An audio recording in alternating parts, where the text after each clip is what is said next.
Hello दोस्तों, आप सभी को प्रभु यीशु मसीह के नाम में जय मसीह की, परमेश्वर के नाम की स्तुति और महिमा हो। इस नए वीडियो के माध्यम से मैं आप सभी का फिर से स्वागत करता हूं। दोस्तों, आज का ये वीडियो बहुत ही खास होने वाला है उन लोगों के लिए जो उपवास रखना चाहते हैं या फिर उपवास रख रहे हैं, क्योंकि आज इस वीडियो के माध्यम से मैं 3 मुख्य बातें बताना चाहता हूं जो कि हर एक विश्वासी को जो उपवास रखता है या उपवास रखना चाहता है उसके लिए जानना बहुत ही ज़्यादा ज़रूरी है। अक्सर बहुत सारे हमारे मसीह भाई बहन लोग उपवास रख लेते हैं, लेकिन उपवास रखने का विधि, उपवास रखने का तरीका बहुत सारे लोगों को पता नहीं होता है। वो उपवास रखते हैं और बस अपने मन से ही सुबह से लेकर शाम तक भूखे रहते हैं, उसके बाद खाना खा के उपवास खोल लेते हैं। उनको लगता है हमने बाइबल के अनुसार उपवास रख लिया है। लेकिन मैं आपको बताना चाहता हूं, अगर आप उपवास रखते हैं तो आपका उपवास बाइबल के अनुसार होना बहुत ही इंपॉर्टेंट है। आज मैं आपको 3 ऐसे काम बताने जा रहा हूं जो कि हर एक मसीह को उपवास रखते समय ध्यान रखना है, और ये 3 काम जरूर करें। अगर आप इन तीनों में से एक भी काम करना भूल जाते हैं तो फिर आपके उपवास का कोई मतलब नहीं रहेगा, वो उपवास किसी काम का नहीं रहेगा। तो अगर आज इन दिनों में आप उपवास रख रहे हैं या आने वाले समय में उपवास रखेंगे या आप पहले से उपवास रख रहे थे, तो भी आपके लिए इन बातों को जान लेना बहुत ही ज़्यादा ज़रूरी है, क्योंकि हो सकता है कि आप इन बातों को इग्नोर कर रहे हो या फिर आपको इन बातों के बारे में पहले से पता ही ना हो। तो जो बातें हैं मैं एक एक करके आपको बताऊंगा, तो बहुत ही ध्यान से आज के इस वीडियो को शुरू से लेकर आखिरी तक ज़रूर देखना है। तो चलिए दोस्तों, ज़्यादा देर नहीं करते, आज के इस वीडियो को हम सब मिलकर शुरू करते हैं। दोस्तों, बाइबल के अनुसार उपवास केवल भोजन से परहेज करना नहीं होता है या भोजन से दूर रहने का नाम ही उपवास नहीं है, बल्कि यह एक आत्मिक अनुशासन है जो कि प्रार्थना या आत्मिक निरीक्षण और परमेश्वर के प्रति समर्पण को बढ़ावा देता है। हमारे जीवन में परमेश्वर के प्रति हमारे भाव को बढ़ाता है। जब कोई व्यक्ति उपवास करता है तो उसे कुछ चीज़ों का ध्यान रखना बहुत ही ज़्यादा ज़रूरी है। 3 ऐसी बातें हैं जिनका हर एक विश्वासी को ध्यान रखना बहुत इंपॉर्टेंट है। अगर आप इन तीनों में से किसी भी चीज़ को चूक जाएंगे करने से अपने जीवन में या उपवास के समय में, तो आपका उपवास हो सकता है कि बेकार हो जाए, आपकी मेहनत सारी बेकार हो जाए और आपको परमेश्वर की ओर से कोई प्रतिफल भी आपको ना मिले। इसीलिए बहुत ध्यान से समझिए। तो सबसे पहला काम जो हर एक विश्वासी को करना चाहिए, इसके बारे में शायद आपको पहले से भी पता होगा, मैं फिर से बता देता हूं कि उपवास के दौरान ये काम करना बहुत ज़रूरी है। तो नंबर 1 जो पहला काम है वो है प्रार्थना करना, प्रेयर करना। जी हाँ दोस्तों, उपवास का मुख्य उद्देश्य परमेश्वर के साथ गहरा संबंध स्थापित करना होना चाहिए। बाइबल में कई स्थानों पर उपवास को प्रार्थना से जोड़ा गया है। जब हम उपवास करते हैं तो हम नियमित रूप से क्या करते हैं, प्रार्थना करते हैं, और हमें प्रार्थना करना चाहिए और परमेश्वर से मार्गदर्शन या हमारे जीवन में शांति, हमारे लिए आशीषों को मांगना, इन सब बातों को हमें प्रार्थना के माध्यम से बोलना है। इसीलिए उपवास में अगर आप प्रार्थना नहीं करते हैं तो फिर उस उपवास का कोई मतलब नहीं बनता। आज बहुत सारे लोग उपवास रख लेते हैं, सुबह से लेकर शाम तक कुछ खाते नहीं हैं और उन्हें लगता है कि हम उपवास रख रहे हैं, लेकिन करते क्या, वो बाइबल तक नहीं पढ़ते, प्रार्थना भी नहीं करते हैं। तो ऐसे उपवास का कोई मतलब नहीं है। तो सबसे पहला काम, उपवास में अगर आप प्रार्थना नहीं करते हैं तो आपके उपवास का कोई मतलब नहीं बनता है। इसके लिए बाइबल में एक वचन लिखा है, उस वचन को मैं आपको बताना चाहता हूं। मत्ती अध्याय 6 उसका 6 आयत में अगर आप देखेंगे तो वहां पर इस प्रकार लिखा है, जब तुम प्रार्थना करो तो अपनी कोठरी में जाओ और द्वार बंद करके अपने पिता से जो गुप्त में है प्रार्थना कर, और तेरा पिता जो गुप्त में देखता है तुझे प्रतिफल देगा।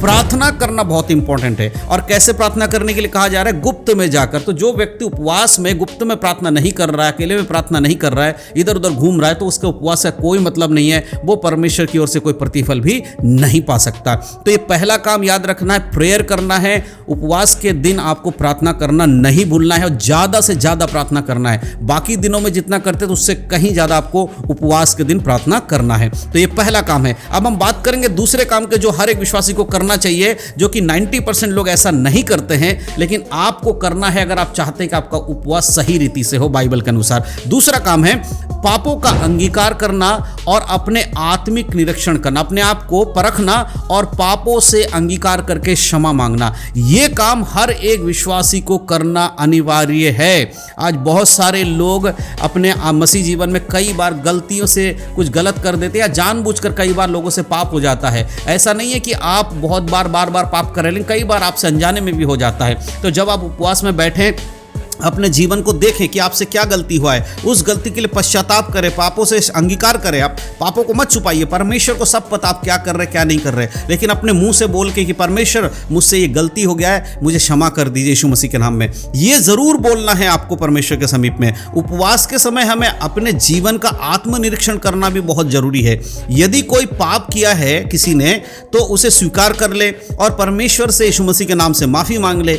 यह आत्मिक शुद्धिकरण के लिए बहुत जरूरी है और इसी से एक आत्मिक व्यक्ति आगे बढ़ता है। जो व्यक्ति अपने पापों को छुपा के रखेगा परमेश्वर से क्षमा नहीं करेगा। इसके लिए बाइबल के एक वचन मैं आपको देना चाहता हूं, पहले यूहन्ना की किताब उसका 1 अध्याय के 9 आयत अगर आप पढ़ेंगे, वहां लिखा है, यदि हम अपने पापों को मान ले तो वह हमारे पापों को क्षमा करने और हमें सब अपराधों से शुद्ध करने में विश्वास योग्य और धर्मी है। यहाँ यीशु मसीह के बारे में, पिता परमेश्वर के बारे में लिखा, अगर हम अपने पापों को मान लेते हैं तो पिता परमेश्वर हमारे पापों को क्षमा करने में योग्य है, विश्वास योग्य है। याद रखिए, वो धर्मी परमेश्वर है जो अपनी गलती को मान लेता है, परमेश्वर से क्षमा करता है, उसे सजा नहीं देता है। कई बार आप गलत करते हैं, बुराई करते हैं या कुछ भी व्यभिचार कर कुछ भी करते हैं, अगर आप परमेश्वर के सामने माफी नहीं मांगते हैं तो प्रभु आपको क्षमा कैसे करेगा। इसीलिए उपवास का समय बहुत अच्छा होता है पश्चाताप करने का, अपने पापों से मन फिराने का और माफी मांगने का। तो यह काम भी एक विश्वासी को उपवास के समय जरूर करना चाहिए। आपने कोई भी काम गलत किया उसके लिए परमेश्वर माफी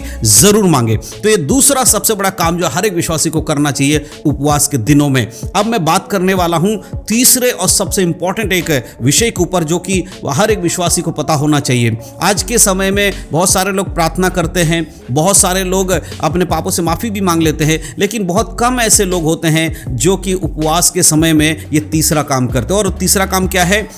बाइबल पढ़ना।